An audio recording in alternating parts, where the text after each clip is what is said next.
This is the Average Guy Network, and you have found Home Gadget Geeks show number 469, recorded on November 19th, 2020.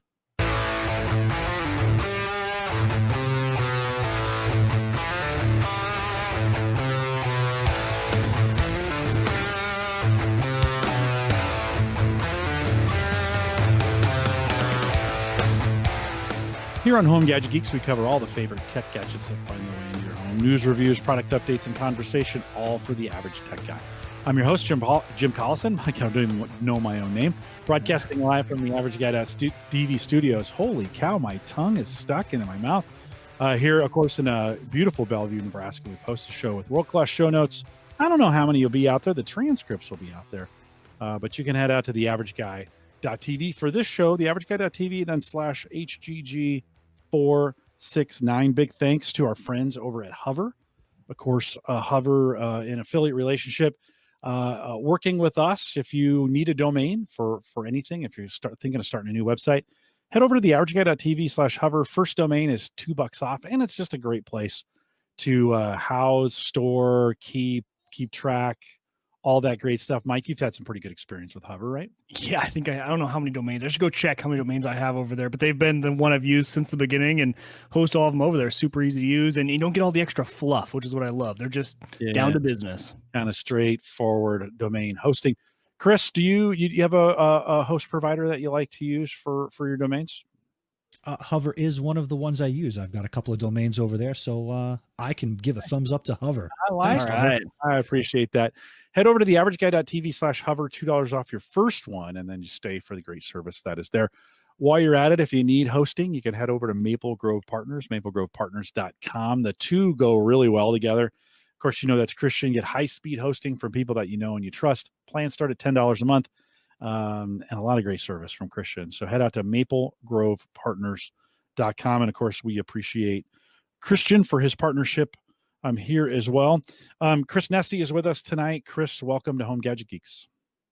Thanks for having me back. It's I must be doing a good job. This is like my fourth time on the show. Yeah, well, that's good. I've kind of developed about 20 guest hosts that we kind of just roll through about every 6 months that I just like. And so it's fun, right? When you like people. So nobody else was available. That's basically what I said. Yeah. But Chris, welcome. We're going to catch up with you here in a second. I do want to thank Joe for sending over. Joe, I hope you're feeling better. Joe sent us over the last of the Arkansas beers, and this is an Ozark lager. Mike, you enjoyed this already. This pretty good one, right? It was really good. So good. I enjoyed it a week before I was supposed to. And also I looked at the fridge. I'm like, oh no, I have no left. Jim's gonna be mad. I didn't leave one to open on the show. But yeah, they were delicious. Mike has no control. Like zero. Yeah. I was like, dude, save at least one for the show. And he's like, hey, dude, I drank them all. Yeah. If it's in the house, it gets drunk. Kind of a light lager. Again, that's kind of, that day drinker that we had. Mm-hmm. That's what it kind of reminded me of. Yeah. Well, so Hannah actually had one of these, and she said it reminded her of more of like a more, just a little bit more flavorful, kind of like a Coors Light. Very light, very easy to drink. Yeah. I don't want to relate it to that, but it's a lager. No, I've trashed you about Coors Light in the past, but I fully made the way over to Bud Light. Like I used to dog you about that, but now so Joe, thanks for sending those over. Eric Janofsky sent a beer that we'll talk about in 2 weeks. Sammy is back next week in our kind of second annual Thanksgiving Friday kind of update with Samantha, and so she'll be on the show, my daughter, and everybody always looks forward to that one as well. 10th anniversary show is coming up here December 3rd, 10 years of Home Gadget Geeks, Home Tech before that. And I want you to do one thing for me. So head over to homegadgetgeeks.com. That'll take you to our pod page. There's a microphone right there. You can just click on that and leave a message for us. And kind of what I'm looking for, whether you're a long-time listener, first-time caller, short-time listener, you called a lot, you email me every week, whatever. I don't care. Get over there. We're just looking for some messages. And I'm not necessarily, if you've been around the home service show community very long, the joke about congratulatory backslapping, right? That was a comment that was made in our first year when we did the home service show. We kind of celebrated ourselves. I don't want it to necessarily be that, but I just kind of want some interesting tidbits from you. You can say whatever you want, favorite parts of the show, whatever, what things gadgets you bought as a part of the show, whatever you want. It's 30 seconds. That's it. 30 seconds. It's going to cut you off. So long-winded folks, you got 30 seconds. Short-winded folks, you got 30 seconds.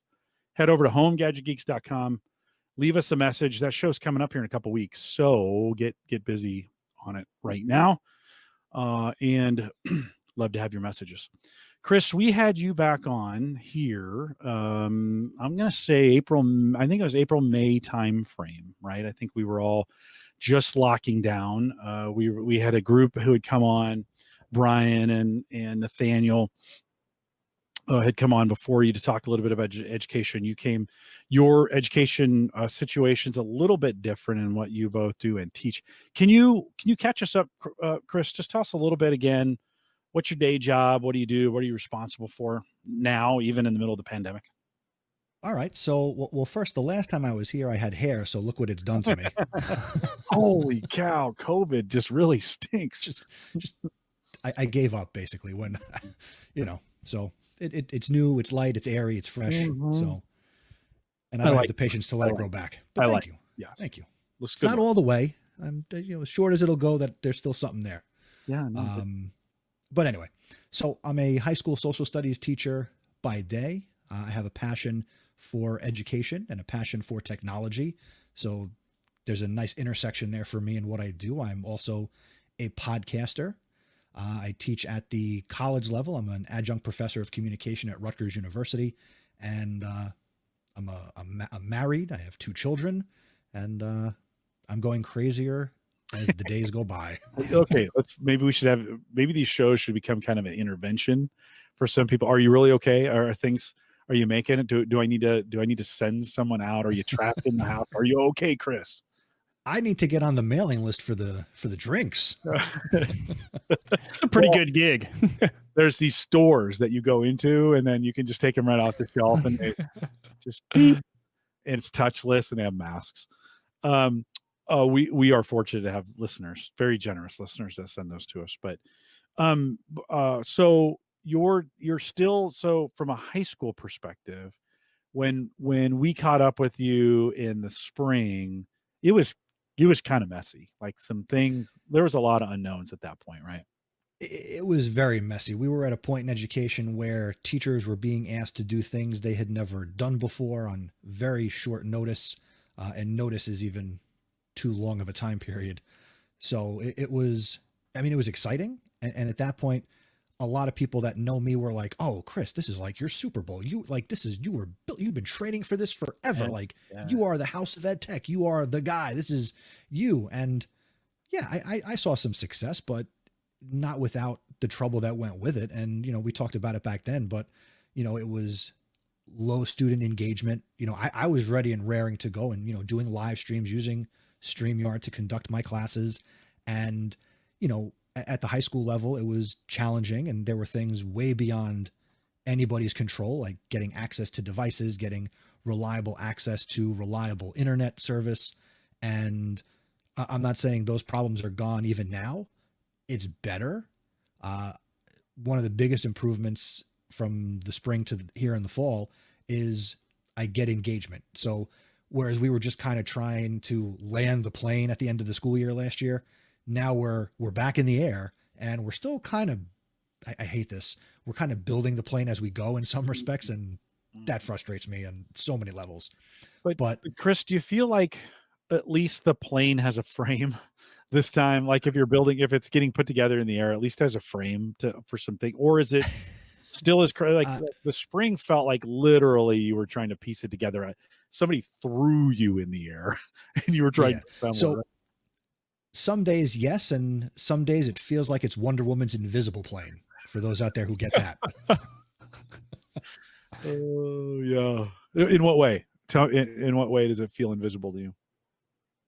Because sometimes I still, as much as I have knowledge and skill and know what I'm doing, so to speak, there are some days that I'm at a loss for what to do.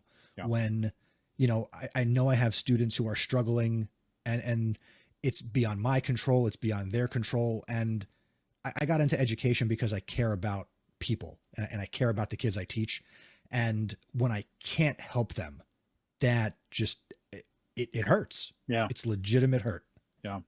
Do you feel like from a technology perspective, have you, and maybe what have you learned in that? Has it gotten better, and what have you learned over the course? The advantage to having you this late in the year is that you're now 3 months into the fall, right? And so there's even more water that's gone under the bridge. So anything new that you've learned, or where have things gotten better technology wise? For me and people like me, I think the thing we've gotten better at is patience. And you might not think that goes with technology, but if you use technology, you have to be patient with technology. Even when I set things up at home and it's like, plug this in, hit the button, wait 10 seconds, you got to sometimes wait 15 seconds for things to connect to the Wi-Fi and, things of that nature. So I've learned to be more patient. I've learned to have more empathy and, be even more understanding of whether it's my colleagues that are asking me for help with technology or my students. And I'm in a Google Meet and I'm trying to have them share their screen, and, it's a lagging connection, and I need to help support them use a specific website we might be using for an activity in class. So patience, empathy, just that's the biggest skill right now. Right. Do you feel like you've gotten any better at that? Have you gotten more patient, more compassionate as time has gone on, or you hit the end of your rope?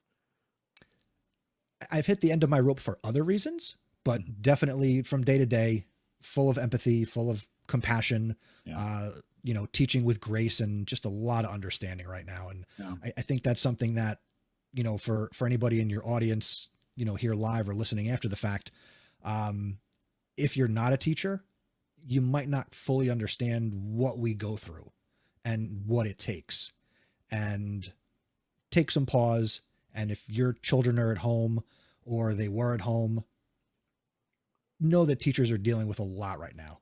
Even people like me, where I'm worrying about somebody else's kids, but I've also got my own 2 kids at home as well that I'm responsible for, because they're also home and virtual. So it's just a lot. It's a lot to keep track of and a lot to kind of worry about. Are you 100% virtual? Let's talk about high school. Are you 100% virtual there? High school is 100% virtual. My school has been that way. That's how we started the year. So here in New Jersey, my school year runs September to June. And before we even started, we knew in August, we're going to be 100% remote. There was a hybrid plan in place to bring, certain percentage of the kids back, but we never even started with that plan. And they announced before school started, we're going to be virtual through the first half of the school year. So I am remote until February 1st. And I don't think I'm going back in February. Not the way things are looking here in New Jersey, the nation. So I think this whole school year, I will be 100% remote the whole year. We were talking a little bit about that in pre-show, just kind of feeling like, it's so funny when this first happened in March, we went home, and I remember being in a meeting like the 19th of March, and we started saying, okay, how long is this going to go? That we kind of started a pool. People were saying like June and July, and July felt like that. Oh my gosh, that was going to be July was be 100 years, right? And we all missed it. We all kind of missed it from that planning standpoint. Brian in the chat room says we just got Microsoft Teams for our students and staff. So much better overall with tech, but lots of tech help stuff now does take patience. And Chris, that's kind of what I've heard. Do you feel like, though, the students are getting better? Maybe the parents are getting better? Like, are we getting better at the tech because we have to after this long? Definitely. Again, when I was here in the spring, I talked about a lack of engagement. So again, I had students in the spring who, when we went out on March 13th, oh, what a Friday it was, through the end of the year, I had kids who I didn't see or hear from since then. I don't know where they are. I don't know what happened to them. They were gone. Now, starting the year virtual, my students, and I still teach 9th graders, so God bless freshmen. God bless me. They attend, they show up. So that's the biggest hurdle that they overcome. Attendance and showing up to these Google Meets is like 90% of the battle. And they do show up. Are you guys a Google infrastructure? Is that kind of what everybody's decided? Yeah, my district is uses Google for Education, the Enterprise Edition. So we pay for extra googly things. So yeah, we're a Google school. You kind of alluded to this earlier. Andrew says, do you know a portion of your school's students have working broadband at home? Is that a pretty high adoption? Do you track that? Do you guys survey? Do you know? At my level as a classroom teacher, I don't have access to that information in terms of the statistics. I do know that my community, it's an urban school district, that every kid has access to internet that the district is providing. So they're working with the local cable company to provide access to the free and public Wi-Fi on the district devices. So the students in my district, K through 12, have Chromebooks. They are one-to-one. The district has set up in various elementary schools, they call it a device depot. So it's like Geek Squad at like Best Buy, where kids can go, and when they need to swap out a laptop or have repairs done, they can go there, and, they do like curbside, touchless, contactless, tech support. But the kids do have access. But I also know that some of my students, depending on where they are in their house or their apartment, the connection isn't that great. Wireless is what it is. And, even here at my own house, I've had my own, I'm hardwired, from my office and I still have issues. So I can only imagine what these kids and some of these families are having to deal with. But in theory, they should all be connected. Do you think some of the kids disappeared just because they didn't have access early in the spring? Like, you didn't see them because like they just couldn't get connected, or do you think some just the opportunity in chaos to just kind of bow out? I think it's a little bit of both. Yeah. Couldn't get connected. I'll use the excuse that I couldn't get connected, or some apathy, some lazy, some I don't care. Right. So it's all over the spectrum, but was what it was. Brian says in the chat, he said, yeah, for us, it's about 50%. Some have tried to get by on their cell phone hotspots, but we supplied families with MiFis who needed them. And that's a pretty common. Are folks in your district, or maybe you don't know, but can people apply if they don't have it, and they apply for things to get help with broadband? Yeah, so even in the spring, companies like T-Mobile, Verizon, they made it known that they were going to make things available, whether it's these, personal hotspots.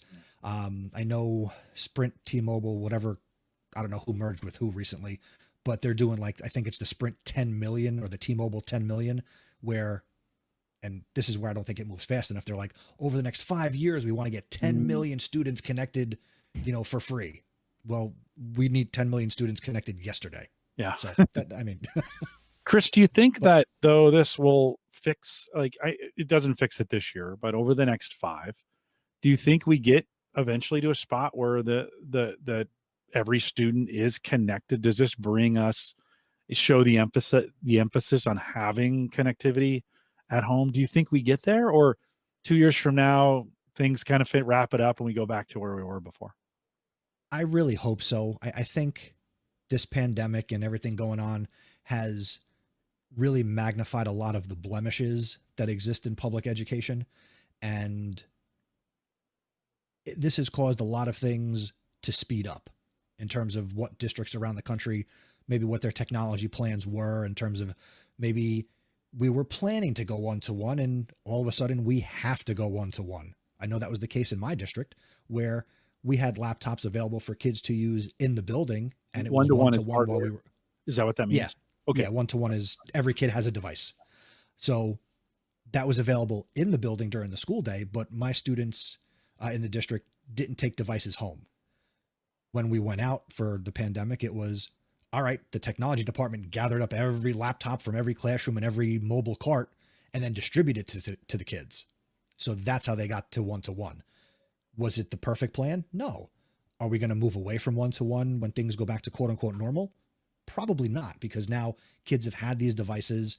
Mm-hmm. They will be accustomed to using them and having the access regularly. And, as a teacher, to know consistently that when my kids go home, they've got access to the technology, that's going to make my job easier because I know they got access. And I think over the next 2, 3, 5 years, we're going to take what we've learned in this 12 to 18 month period, and hopefully we learn some lessons. I know things are going to change at the top with a new commissioner of education when, things settle down at the federal level. So hopefully, like all good educators should do, we reflect, we make adjustments, we grow, and we move forward.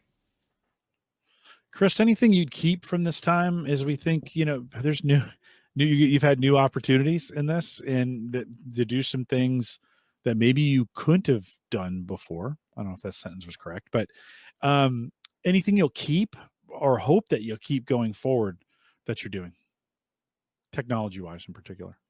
Tech-wise, taking advantage of some of the tools and the screencasting opportunities and creating the content. I was big on taking advantage of the face-to-face time with my kids in traditional times, but creating screencasts and tutorial videos and making content and sending that to my kids. And, it's just become so easy. This year at the start of the year, I use a tool called Loom, Loom, which is, a free screen capture tutorial maker that, I can also send a video of just me. And when it emails the kid a link, there's a nice Gmail plugin. It'll let me know when whoever I sent the video to watches the video. So if I'm taking the time to make a quick 2-minute screencast for a student, I know when they watched it. So I there's that return on the investment of my time that I know the kid watched it, because they'll email and say, thank you so much, Mr. Nesi. I watched the video. Because I also say, let me know when you watched it, so I know that you watched it. So things like that, taking my time to create and go above and beyond to make some content, whether it's for the entire class or for 1 or 2 kids, I'm going to keep doing that because it's working. I always thought podcasting would fit really well in this from a model perspective. So let me explain my model, which is what we do. We have a weekly kind of program where we talk about things. I watch DIYers who maybe do 3 or 4 shows a week, and they just show what they're doing. It's literally them just saying, I'm building this barn.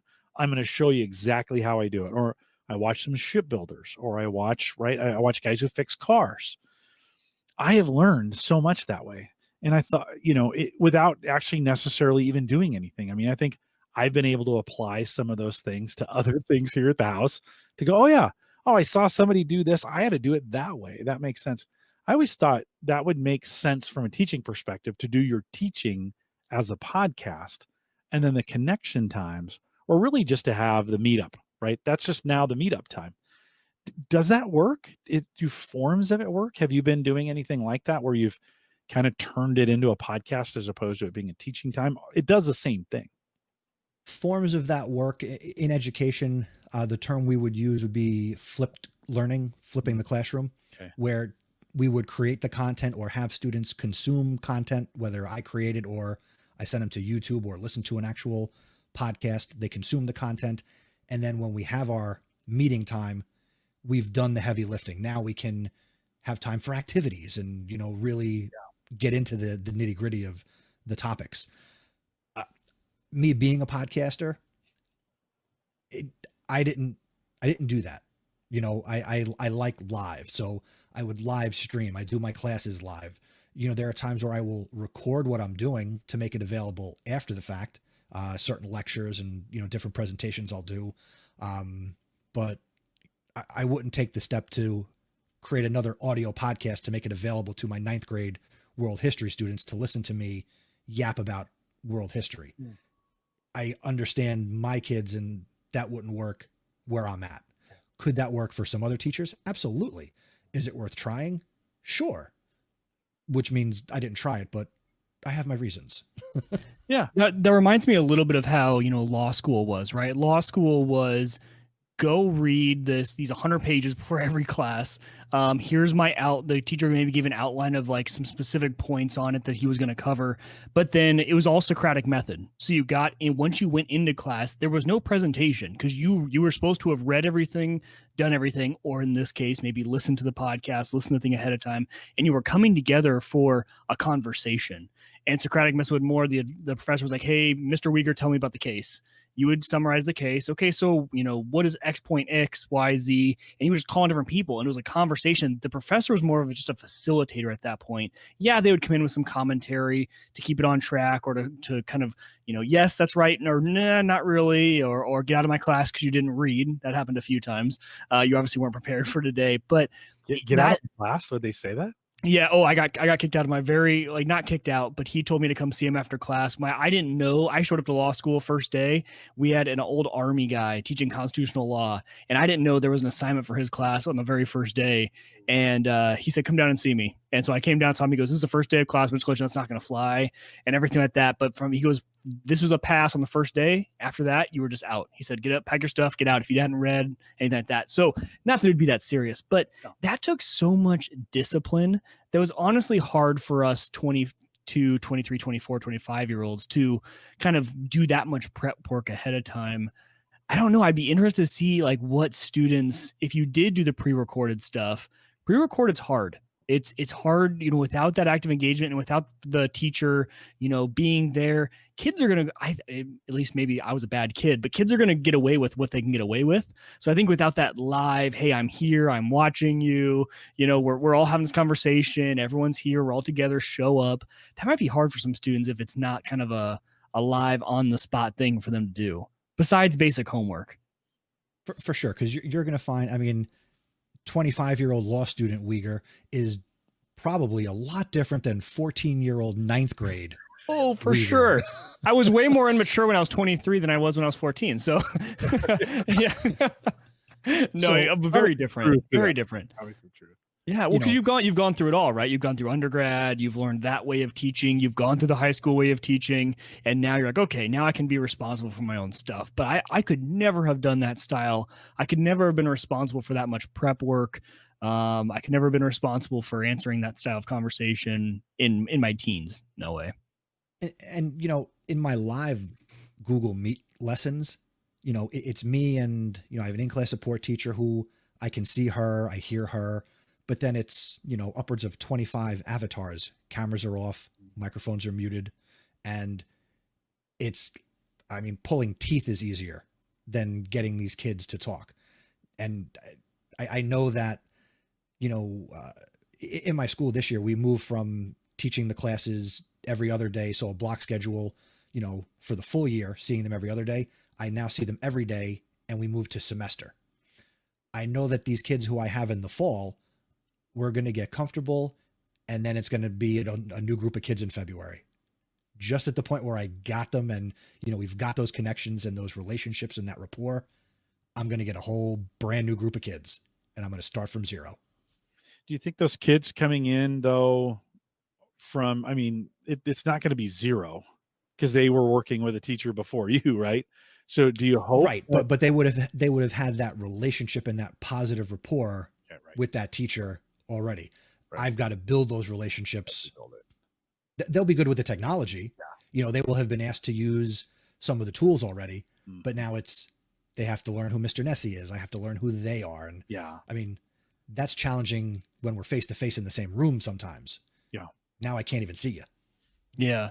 So relationship with the students is interesting. Have you noticed on the relationships amongst the students, when I was in high school, my biggest driver to get to school was to see my buddy John, maybe catch Sally Sue's eye in the hallway, like interact with people. So you'd have your class, and then in between class, you get that nice little break where you can go interact with all your friends, and they're not getting that in between classes. Does their focus, I think like that would have really affected my focus, right? Because you at least get those breaks, go to your locker, get stuff, interact, talk to your buddies. They're not getting that like personal interaction. Is it affecting kind of how those students' relationships are working? Are they less engaged than they were before later in the day? I'm really curious how mentally this is affecting the students, not having that physical interaction when they're remote all the time. That might be sometimes the only interaction they're having with peers of their own is maybe during class. And obviously, you don't want them talking amongst themselves during class. Right. Well, the talking amongst themselves, again, whether you're a teacher using Zoom or Google Meet, you do have the chat. So there are some times where I can see in the chat that the students they're talking about some stuff. Yeah. It may not be related to the topic, and I kind of let that go because it's not really interrupting me the way it would be if, Bill and Joe are yakking it up in the back of the classroom. Them talking in the chat room doesn't disrupt my flow. Sometimes I see it and I want to laugh or, whatever they're talking about. So that's one aspect. Definitely them not seeing each other. School is a social place, and you're right. They're not getting that. That's where, for places around the country where high school athletics has been able to happen, that's been good for those kids because they're a part of their team. They get to interact with other young people, through competition. So like in my school, they had football, they had soccer, they had some of the fall sports here in New Jersey. So I know that some of those kids were having their social emotional needs met. It was just funny because, I do the public address announcing for my school. I'm the voice of the zebras. And early in the year, I said to my kids in the Google Meet, I said, come out to the football game this Friday. I'm the voice. I play music, blah, blah, blah. Come up to the press box. You can meet me. I'll be there live. So I had a couple of kids come one Friday night, and they knocked on the door and like, are you Mr. Nesi? I'm like, yeah, who are you? Because I don't see their faces. They're like, oh, we're so-and-so. We're in your block 2 class. I'm like, oh, fist bump. Nice to meet you. 6 feet apart, mask on. And one kid says to me, he goes, Mr. Nesi, I thought you'd be taller. And I'm like, well, what do you mean? He goes, well, they see me like this, how you guys see me now. I'm sitting down. You can't tell how tall I am sitting here. No. And I was just like, well, okay. I'm now I know what you look like and sound like. And I had another kid just last Friday, football player. He said, hey, Mr. Nesi. And I'm like, hey. He's like, you don't know who I am. I'm like, I haven't got a clue. He goes, oh, I'm so-and-so. I'm in your class. I'm like, oh, nice to meet you. It's the beginning of November. I've had the kid in class every day since September 8th. But the cameras aren't on. I don't really hear their voices, and they're not, if they do something with some of the tools where they can turn their cameras on, I see this. Yep. So for those listening, I see the ceiling. Yeah. Was that always from the beginning? I was curious about that. When you said you see avatars and their cameras aren't on, is it not a requirement for them to have their camera on? In my classroom, no, it is not a requirement. So it's classroom by classroom.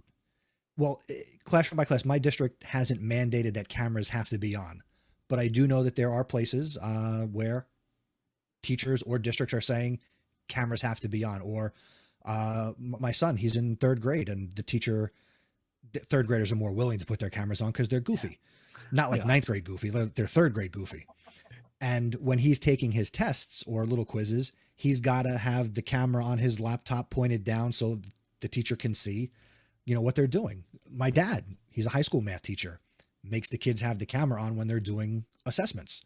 I don't agree with that. I think anybody who is making kids turn on the camera, you're making a big mistake, and it's not fair to the kids because you don't know where these kids are, what their learning environment is, and that could make some kids feel uncomfortable.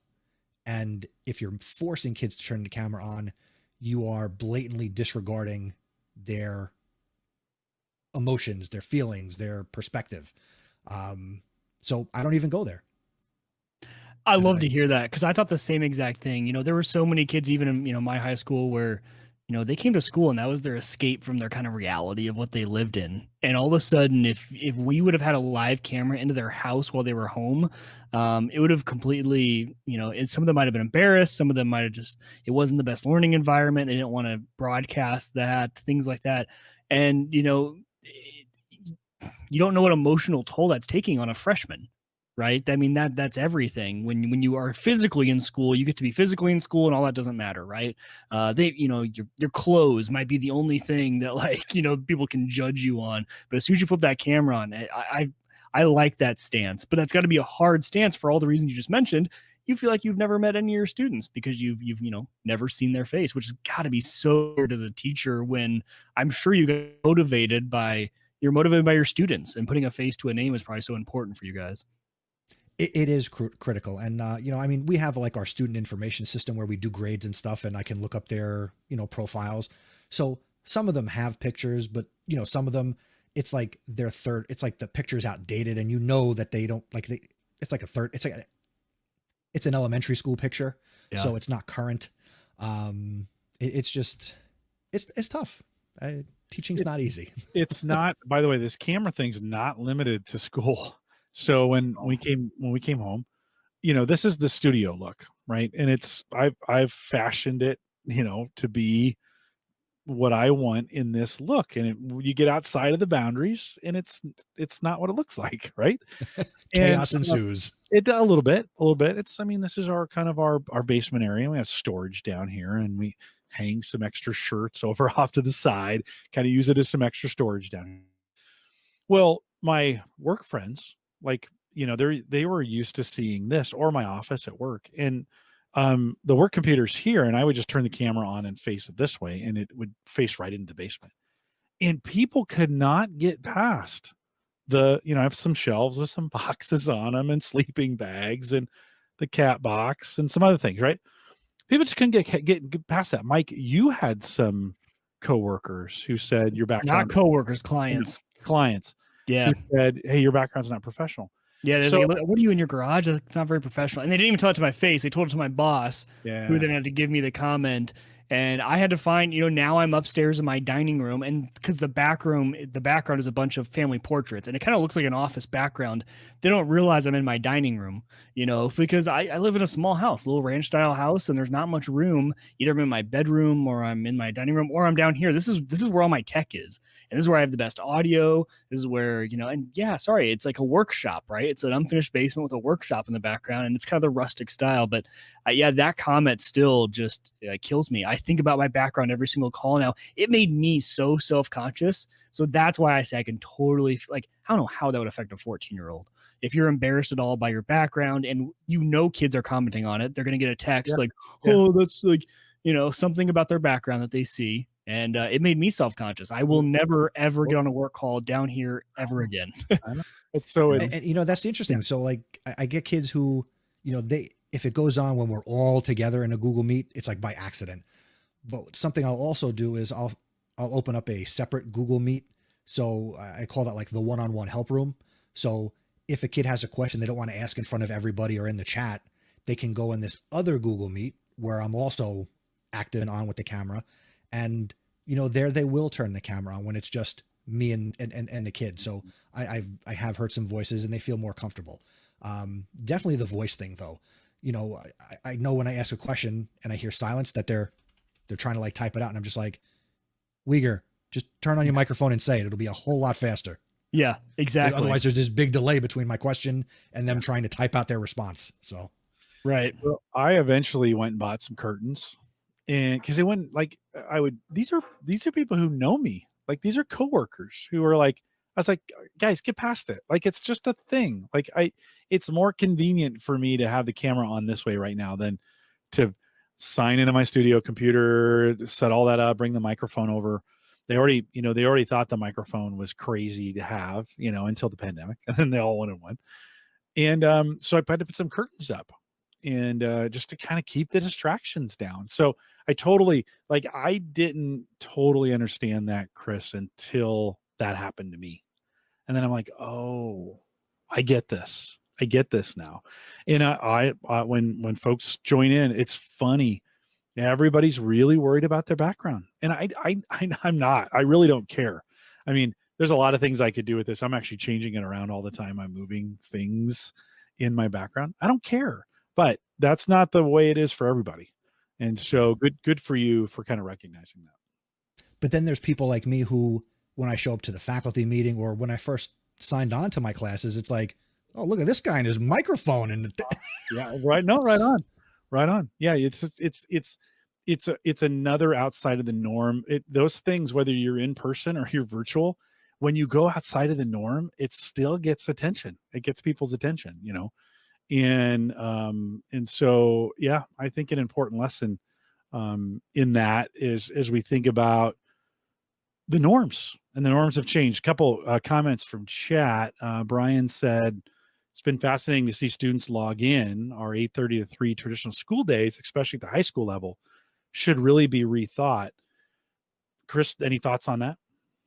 Yeah, definitely. So, I mean, there are a lot of school districts, my own included, where they've taken the physical school day, 8 to 2:20, and just made it virtual. So my classes are still 80 minutes.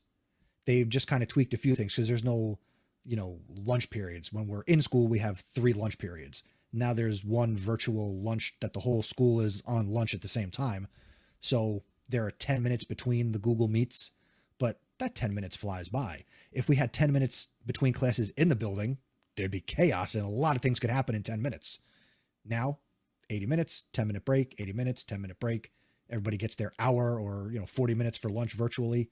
I would have liked to have seen shorter classes, shorter time during the day, because I don't care how old you are, whether you're in kindergarten or you're a senior in high school, sitting here at the computer for that amount of time, it's not good.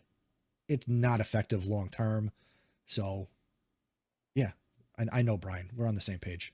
We have gone to 50-minute meetings, kind of not mandatory, but suggested, like, hey, make it 50. And if you make it 45, it's even better, and give people some time.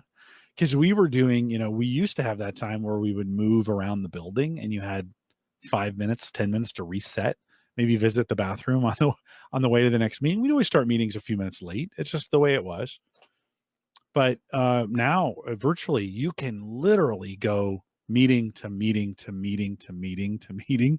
And people were feeling like, I can't even get out of my chair, much less, so they felt they got all bound up on that. I imagine the kids are feeling the same way. Is the school schedule set in a way that, so there's some break for them to kind of reset until the next class, or is that up to the teacher, or how does that work? Well, like that's that 10 minutes. So for example, I'll use myself. So my first class goes from 8 to 9:20. Then there's a 10-minute break. The period 2 starts at 9:30. That goes till 10:50. Then there's a 10-minute break. Kids might have a class at 11. So it's class 10 minutes, class 10 minutes. And my students are taking 4 classes a day and the teachers are teaching 3. We get our lunch and our prep. Yeah. Do you feel just as effective as before, less effective, more effective? As we think about this in this space, how are you feeling about the mode? I'm not quite sure I understand what you mean. So think back to last year at this time. You were in class doing this, and you kind of felt like you had some amount of effectiveness with the students. In other words, your ability to teach them their grades, their scores, those kinds of things. Because the spring was a mess. But now that we're a year later, the way you're teaching now, do you feel less effective in the teaching that you're doing? I don't know how I would rate my effectiveness. I mean, I think what I'm doing the best I can. Right. That's all I can ask of myself. Would I prefer to be in my classroom with, 25 to 30 kids in the same room? Yes. I can see more, I can hear more. There are times where I can use the breakout room feature in a Google Meet where I can have the kids in smaller group settings, and I can bounce from group to group to group. But when I'm not in there, I don't know what's happening. All I know is when I show up, cameras are off, mics are muted, nobody's talking, which means what are they doing when I'm not there? Right. The cameras are off, the mics are muted, nobody's talking. Right. When I'm in the classroom, I can be on one side of the room and I can yell at the 5 kids on the other side of the room. What are you doing? Right. I can hear you're off task. Yes. So it's been a little challenging to create or recreate what a classroom is in the virtual setting, but we're all doing the best we can. That's the bottom line. Chris, I haven't asked you this question yet, but at the college level, then vastly different as far as engagement goes and teaching styles. You were online anyways, right? You were doing those courses online to begin with, right? No, those were also in person. Okay. So in the spring I had to make the shift to go completely online. And that was easier because you have kids who are financially and emotionally invested in their education. They're paying to be there. So it was easy for me to say to those students, all right, come to the live stream, go to my YouTube channel, go to the private stream, and using StreamYard, get the kids in the chat, bring them through here like I'm doing a live show. And that was class. That was able to work. It was really great for the one class I teach called Virtual Team Dynamics, which was talking about how all this worked. Mm-hmm. So halfway through the semester in the spring, they got a real hands-on experience of what it meant to be virtual. Yeah. And now teaching that class and all the classes this entire academic year at Rutgers are all virtual. So I've been able to right off the bat do the live streams or do Google Meets or do Zoom calls. And I still deal with kids who come on and they're like, do we need to have our cameras on, professor? Mm-hmm. And I'll say, that's up to you. So even at the college level, I'm not going to make it a person, you have to turn your cameras on. I need to see you the whole time. But I know that some college educators think it's okay to make adults turn their cameras on. Mm-hmm. So it's been an experience. Other Jim says cameras open you up to legal reporting by what goes on. Absolutely. So is that true? It is true. Yep. I mean, so if I don't see it, if I don't see something, I don't have to say something. Right. Yeah. Mike, I don't know about you, but for me, and Chris, you can weigh in on this too. I love the camera on in the professional setting. I love camera on. I don't like talking to a picture or just audio. Like I'm not a big fan of that. And early on, I would say I would join a call and then, they have their cameras off and I'd say, you going to turn your camera on? Like just a question, you going to turn it on? And a few would go, no, like I'm not today. I'm not doing it today. And I would peer pressure them into turning it on and some win, some weren't. Now, and Mike, I guess this is where I want to ask you too. Now, if I just show up with the camera on, I hear them fumbling to get their camera on. I don't even say it anymore. They're kind of like, oh, give me a second. I'll turn my camera on. Almost like if you join a call and somebody else is on camera, you should be on camera too. Is kind of what I don't want to say the rules, but the norms have come. Mike, for you, any different? No, yeah, those norms are true. I wish they weren't in my scenario only on the client-facing side. I think it's sometimes really awkward, especially with like opposing counsel. We're having discussions, and there have been deals that I worked on. This one deal lasted about a year, and me and the other opposing counsel finally got in the gist of we're good with no cameras. She had kids, I had kids. Like we know we had dogs. Like, you know what? Let's just do, because I miss, honestly, on a lot of calls, I do miss the conference call with no face, mainly because I'm a pacer. And in my office at work, I get on my headset and I just pace around the room. That's how I think best. And I can't sit in front of a computer and pace. And so whenever I got on calls, I would pace, and I can't do that now. Especially on external calls when I'm doing a lot of negotiating and I need to be kind of fully present. I'm too wrapped up in looking at you to be fully thinking. So, but you're right. All internal calls now are pretty much all video. If someone doesn't have it on and everyone else does, it's kind of just, you start to see one person turns it on and then all the other just start to click, click, click, click, click, and they go on. But also at the same time, the shaming for not having video or the questions for not having video have disappeared. If someone's video stays off, we all just assume you got a kid at home, he's on your lap. You're doing something else. You're, doing a load of laundry while you're on a call. No big deal. Like we all get it. So that question and like, oh, we can't see you. Remember that? Like that comment was so common in the first part of quarantine with, hey, we can't see you. Where are you? And that's gone away, which I really appreciate, because there have been days where it's been I cannot be on video. I have a sick kid at home. I've got this. For whatever reason. And, my kid was running late, so I didn't get a shower quite yet. And I'm in a ball cap and this is a client meeting. Not going to turn my video on just quite yet, things like that where, but the questions have gone away. I'm fine either way. I really don't mind whether people turn their video on or off. I would probably now prefer them off. I would say I'm not a huge fan of them on all the time. I was in the beginning. I was a big fan of video in the beginning. But now, for internal meetings of a tight group that sees each other all the time, that's fine for video. But I'm not a fan otherwise. I don't know why. I've become less disenfranchised with the idea of video on all these calls. What happens when you're franchised? Nobody ever says that one. Like, right? Yeah. I'm franchised. I'm franchised into it. I got it. Yeah. And I don't know when that changed for me.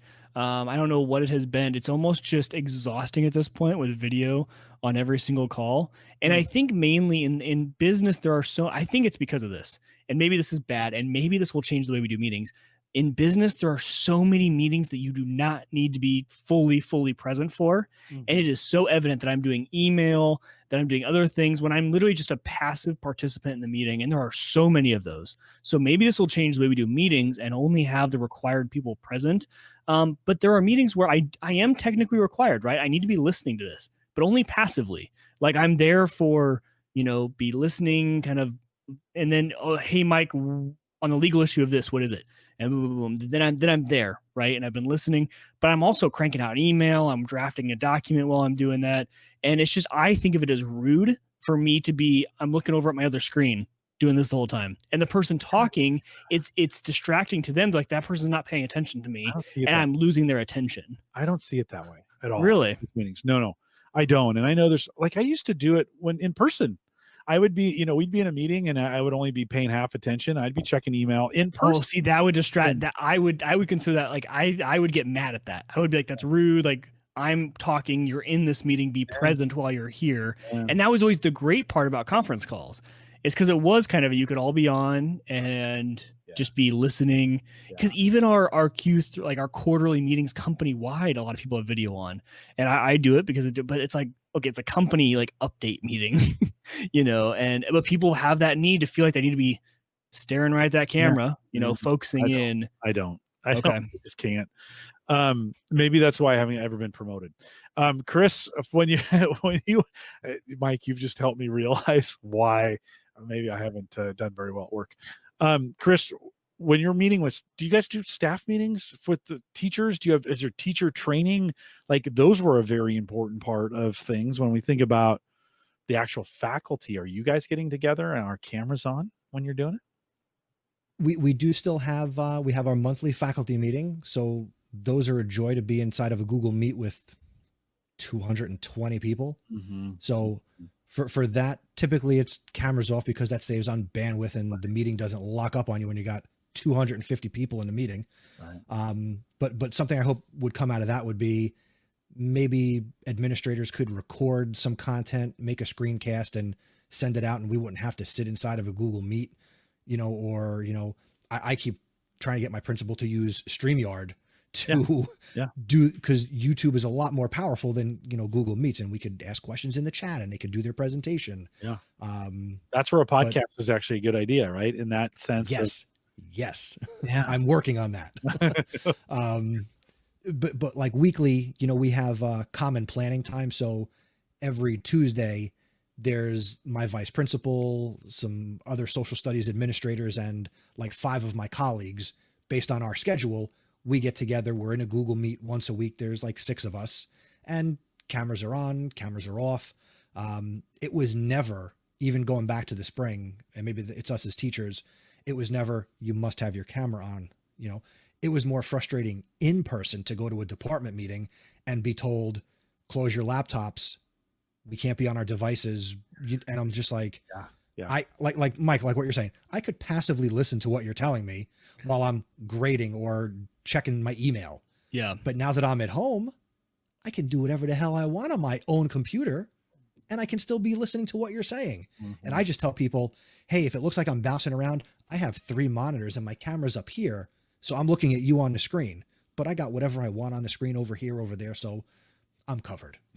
Yeah. Well, even when I'm paying attention, I still have squirrel eyes. I'm always looking around. Only God knows what you've been doing this whole time, Jim. Well, I know Mike is watching the game. So like, true. It's up here. I've been watching. He's got the flat TV mounted above. I'm okay with it. Like I guess in this, I guess is where everybody's different. Is I'm okay with that. It wasn't too many years ago. Christian and I would work together. He runs Maple Grove Partners, and I've done a lot of work with Christian. We just open up a call, do work, and we would rarely talk to each other, but the call was open in case we needed to say something. And we may go an hour or two with just dead air. And then like, hey, can you test that now? I'd hear him typing and doing some stuff. Can you test that now? Yeah. Okay. And it was just convenient to do it that way. And I don't know, for me, I never really worried about that camera piece. If you're paying attention, Chris, I'll be honest with you, even tonight, if while I was talking, you were looking other places, you could be looking at the chat room, you could be looking something up. I think of Dave Jackson and I on Saturday mornings. We are constantly looking things up and, answering things in the chat. So I don't know. I guess I forgive all that. I just, when people do it, I'm just like, that's fine. Look away. I'm good. You don't have to listen. So you're forgiven, Mike, for watching the game. Podcast. That's true. I guess I was speaking out both sides of my mouth right there, wasn't I? With the looking away. It's okay. I forgive you. No, I'm just kidding. It is actually okay. Andrew says, job 4 last, we routinely had video calls between sites. And this is another thing where we did too, where you might have a conference room in one place and a conference room in another. And you could kind of see people, but you kind of couldn't because it was kind of far away. And it was awful, right? It just didn't work. Chris, anything on the college level that's worked really well for you that's maybe different than at the high school level? I mean, if you take one thing away on the college side of doing this way. No, not really. I mean, it's just, it comes down to the students want to be there. So they're maximizing whatever technology I throw at them, whether it's a Google Meet or if I go live stream on my YouTube channel, they show up. The only difference has been, we're doing asynchronous instruction. So I can't conduct my classes, on Tuesday nights from 8 to 9:30, let's say. So I have to have way more flexibility in my schedule. I have a set time where, it would be the time where we would have had class, but I can't say, well, if you weren't there, it counts against you for attendance or participation. I just make that content available after the fact. So it's kind of like podcast. I send them the YouTube video. So that's one thing. And I wish I could do more of that at the high school level, but unfortunately in many places they measure seat time. So they're measuring the wrong end of the student, in my opinion, when you do that. So, I go ahead, take it in. I like it. No, that's accurate. That's a good one. If I could do my lecture with the high school class in 25 minutes and just end the meet, I would. Mm-hmm. But no, I and other people around the country got to keep your kids in there for that 80 minutes, from bell to bell instruction. And, but there are times where even my last class of the day, I'm supposed to end at 2:20. Sometimes I ended at 2:10, 2:15. There have been days where I've had to go into meetings. I'm like, all right, I'm ending this at 2:00. You keep working. I know they're not gonna, but I've got this other thing to do. Yeah. It is what it is. Again, it goes back to empathy, compassion, understanding. Technology offering wise, do you find one is better than the other, university versus your freshman course? Like the offerings from the school district compared to the university? I know that all of the kids have devices on both levels. I've had a couple of kids at the college level tell me, I don't have a webcam. Okay. you can still join the meet or watch the video. You don't need the camera. I never said, yeah. I had one kid tell me, it's a PC that I built, and I'm thinking, all right, you built this computer from scratch and you didn't put a webcam. Come on. Didn't buy a webcam. That's probably what they'd say, right? Yeah. Do you, Chris, looking ahead to the spring? Okay. So fall's over. Right. For the most part, we're getting pretty close. Are you guys going to do school in December? Will you have classes? I know a lot of colleges are stopping at Thanksgiving, and then Christmas break or winter break is all December and a good chunk of January. How are you guys? At Rutgers, again, I can't speak for other institutions, but at Rutgers, the school year has been said it's virtual. So they're keeping the same calendar. So my fall semester ends December 7th, December 8th, when it normally would. Okay. And then they've got their winter break, and then the spring semester starts virtually at the end of January. Same calendar, just everything's remote. That makes sense. Yeah. My daughter is in person, and they did not want people going home at Thanksgiving. And it's good thinking now with everything spiking at the moment, going home at Thanksgiving, coming back for 2 weeks. And then, it seemed like a Petri dish, right? Experiment. Right. So they were like, but even more so than normal college time. Yeah, exactly. No, I think it's changed. I really do. For the folks that are meeting in person, the beginning of the semester was just all hands on deck, literally.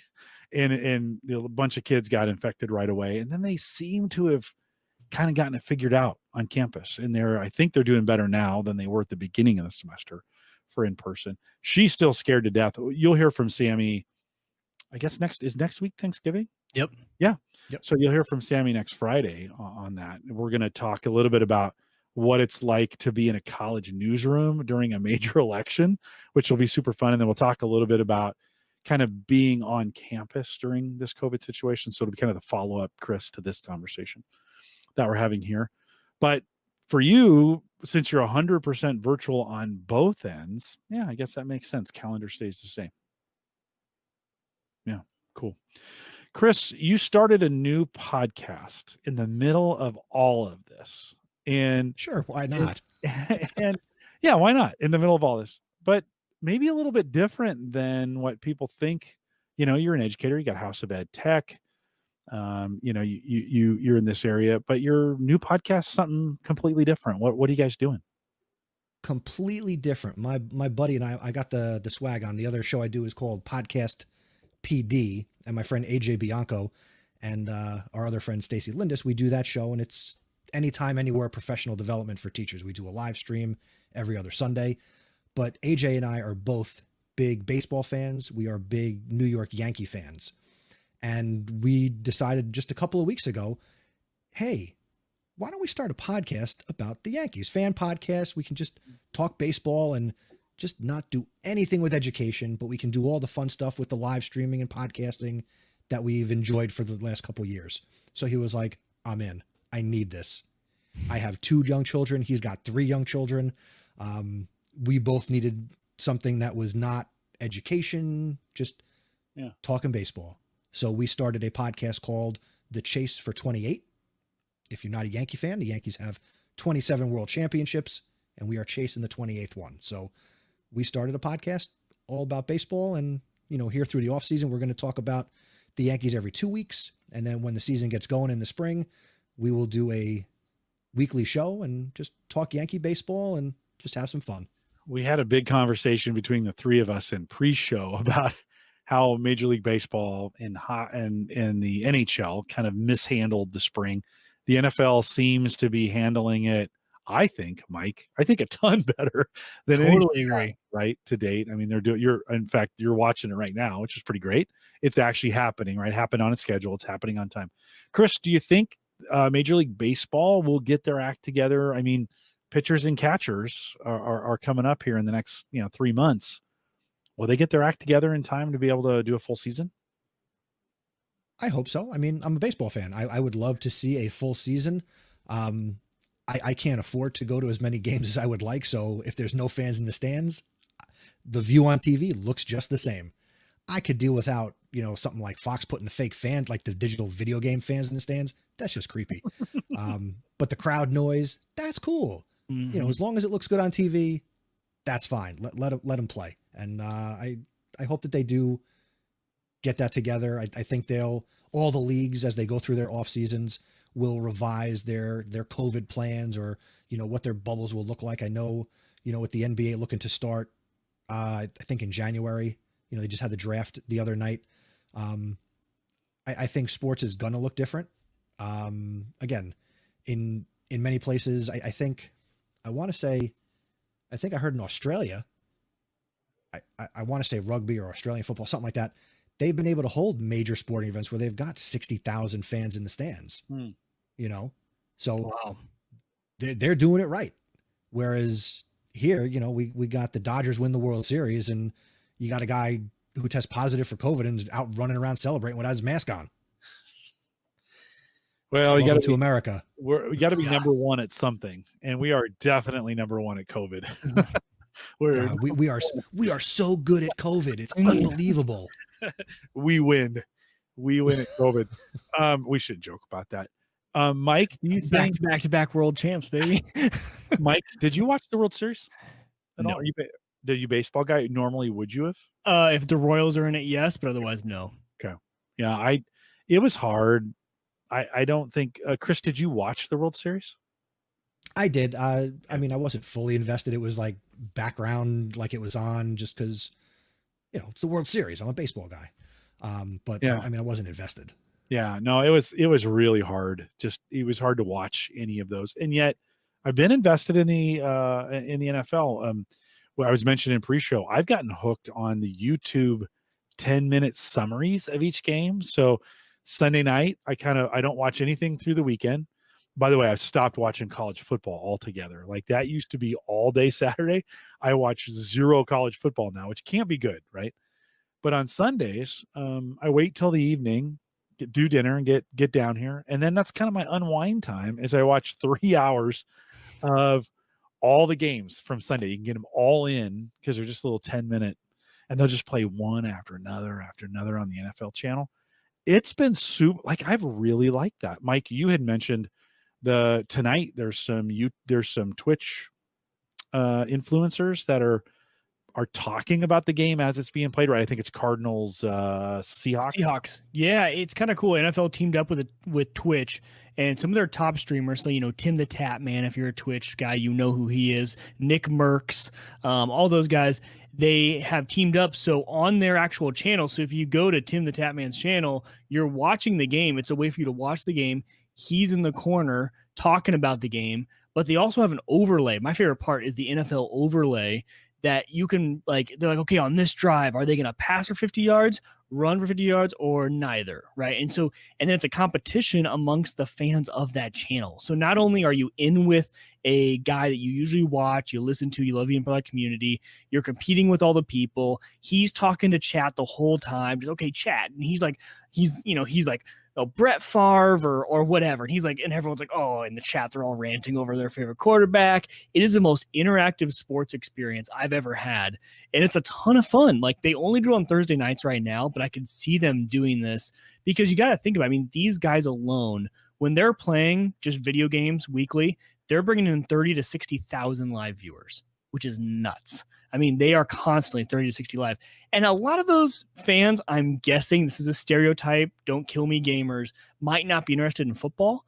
But hey, if your commentator, if your guy that you always listen to is just talking for an extra 3 hours on a Thursday night, they might watch. The NFL is smart. They're breaching into a whole new audience that may not typically, with stereotypes, be interested in NFL football. And I think it's a smart move on their part. And for me, I used to just watch on Fox or YouTube TV, but I go over there because if I'm going to watch the game anyway, it's like watching with a friend. It's like watching with a guy that you always love talking to. And I think they're doing a really, really good job. Chris, do you think you'll bring any of that in your podcast? You would bring any different elements to, instead of just talking about it, might you try to talk about it during a game or do something live on Twitch during the game? Would that be a possibility for you? I 100% think so because, being live and streaming using something like this, I do it for other stuff. So why wouldn't my buddy and I try to do that and leverage the audience on, say, a Twitch or say, hey, we're going to go live on YouTube and watch the game with us. Didn't you hear just do a virtual meat smoking event with your community? Yeah. So yeah. If you can do it with meat, you can do it with sports. Well, and that's why sports needs to open up their licensing, though, because you would get in trouble, obviously. Because remember, Jim, you had the NFL game on that tiny little screen behind you during a podcast. Dwayne, my guest, had it on. That's right. Dwayne had it on his screen, and we got pulled off YouTube because in his tiny screen behind him, he had the game on. Yeah, almost like TV here. It was that big, Chris. And we had the game on. No sound. It was just, and YouTube found that, which is amazing.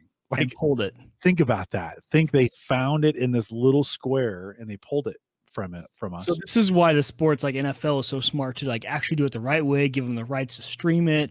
I don't know what he has to go through on the back end to even get that to work. I can't imagine it's easy.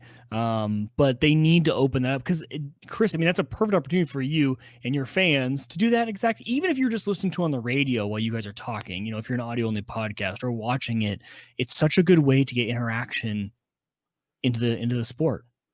Chris, Mike and I are Kansas City fans. We hope the Yankees never win another game ever. Just to be honest, just to be 100%, we would be fine if the Yankees lost every game for the rest of our lives. But you're certainly passionate about it. Where do you hope the podcast goes? Sure, it's an outlet. of doing something different, but kind of what are the hopes and dreams on this thing? What would be a success for you?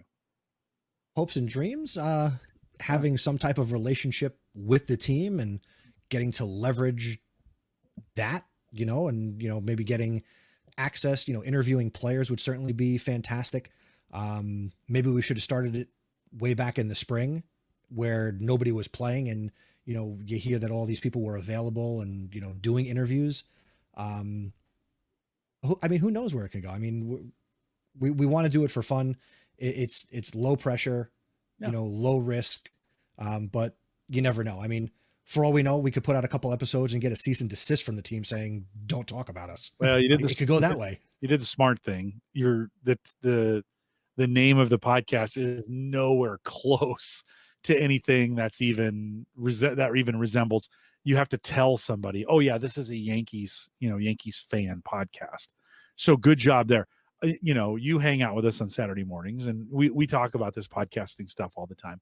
And typically we would say, don't name your podcast something you have to explain, because but I think in this one case with sports, and especially with these big, NFL, Major League Baseball, NBA, I think it's essential that you name it something you have to explain, because you don't want them coming and saying, I think, Nick Suberling had Inside the Jungle, or it was something kind of related to the Bengals, and they came in and smacked that down. Where we had Ivy Envy, which about the Cubs. Well, okay, Ivy isn't really what they, so you've got some ability to kind of distance yourself, but yet grow a fan base.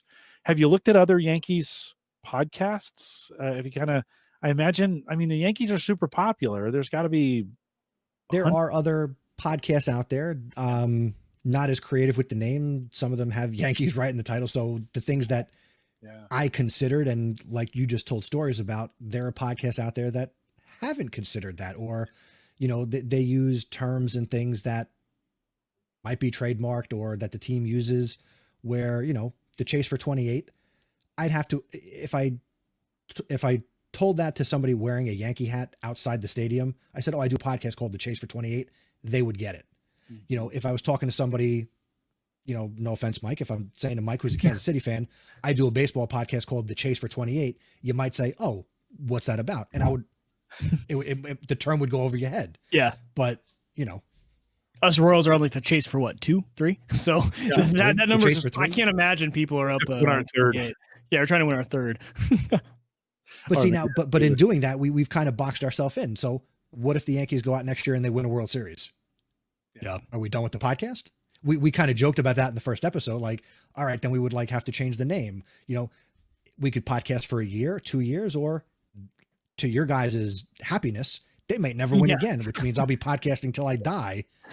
And Jim's very excited. There you go. I wish you all the best success, Chris. I hope you podcast for many years more to come. years. Yes. 0-28. Listen, there's easiest compliment we can give. There's only one other team, and that's the Patriots, that I hate more than the Yankees. And so it's but we hate them because they're winners. Like, they are winners. They have 28, or they have 27 in this case. And we're very used to being losers, except for recently with the Chiefs. We're finally coming through here.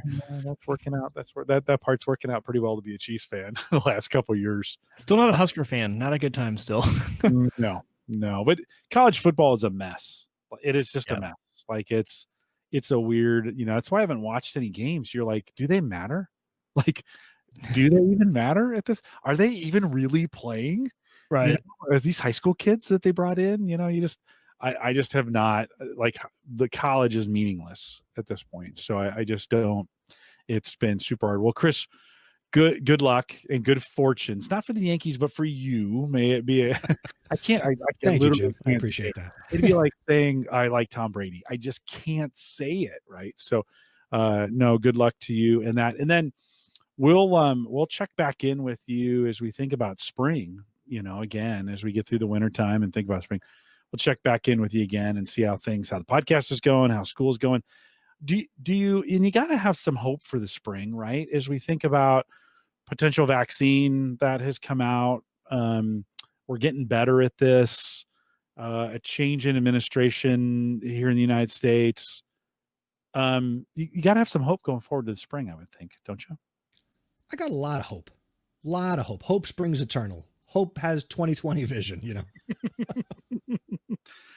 Well, good. I do too. And Mike, I have hope because crypto is. Have you seen Bitcoin? Chris, do you follow Bitcoin at all? Are you a Bitcoin guy? Have you followed? I don't have any, but is it something like $17,000 a coin or some ridiculous thing? It hit 18 today, yeah.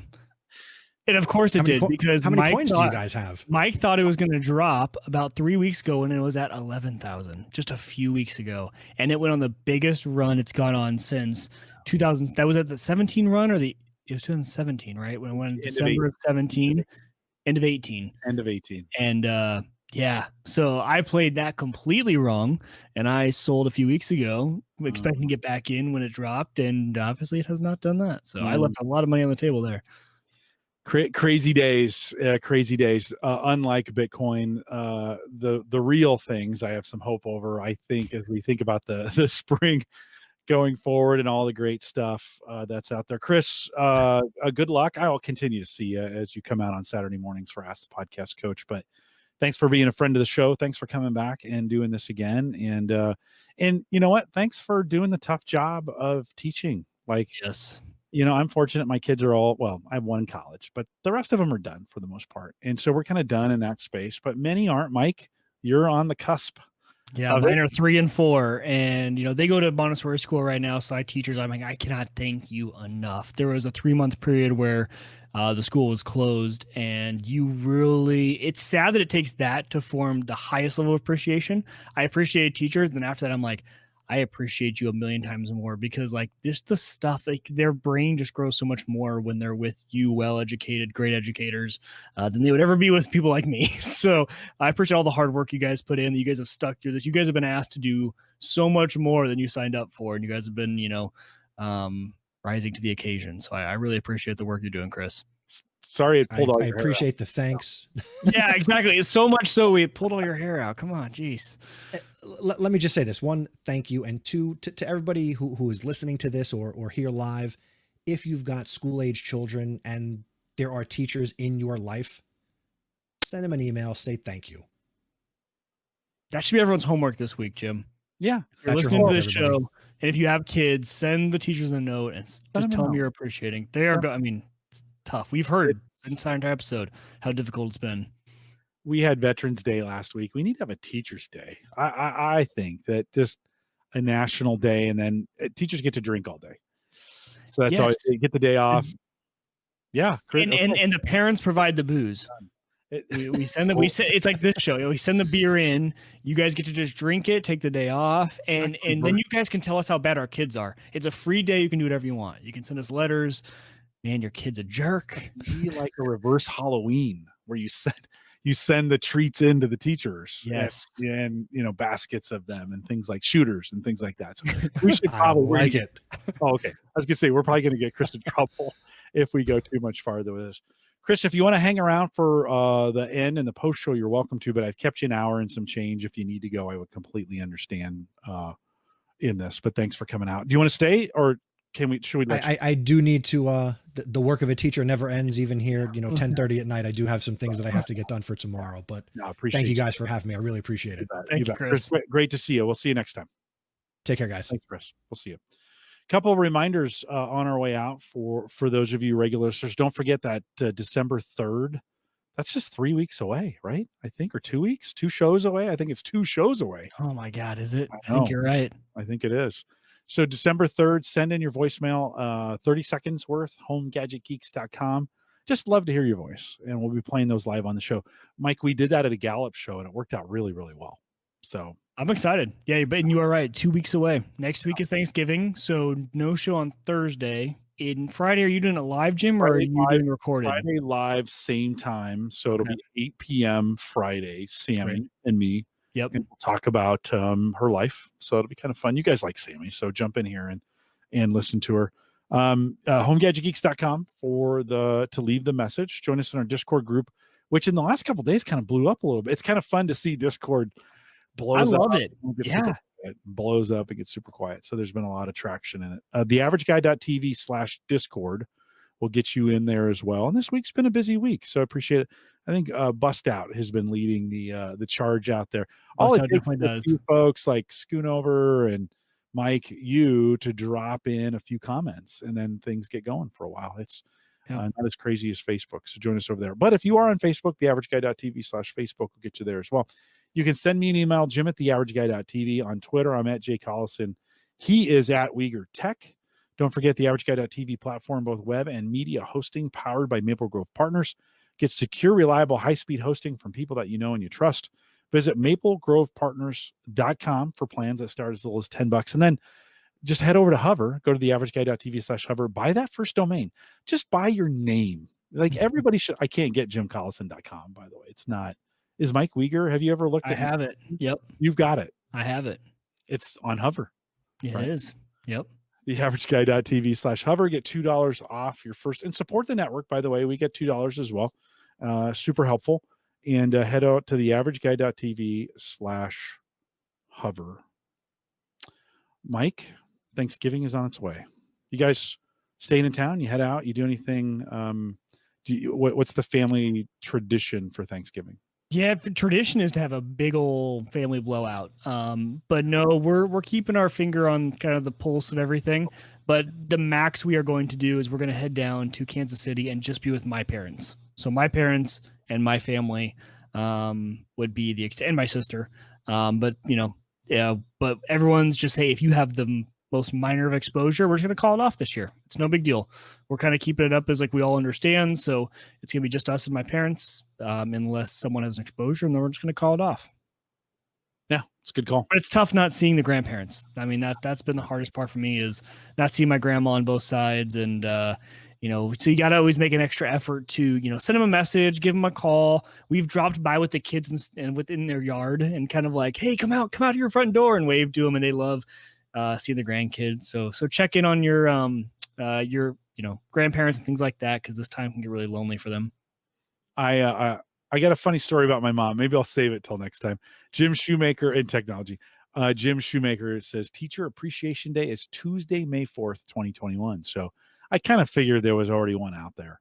Yeah. We should celebrate that as well. We are live every Thursday, except next week it'll be Friday. So don't forget, Thursday's Thanksgiving here in the U.S. Friday, 8 p.m. Central, 9 Eastern. But every other week, it's Thursday. The week after that is the big anniversary show. We are live 8 p.m. Central, 9 Eastern out here at theaverageguy.tv/live, going into our 11th year. I've never done anything. Well, I've been married for 30, but I've really done I've had kids for a long time, but never really done anything else that long. And I appreciate you guys, and you, if you're listening, if you're hearing this, thanks for listening.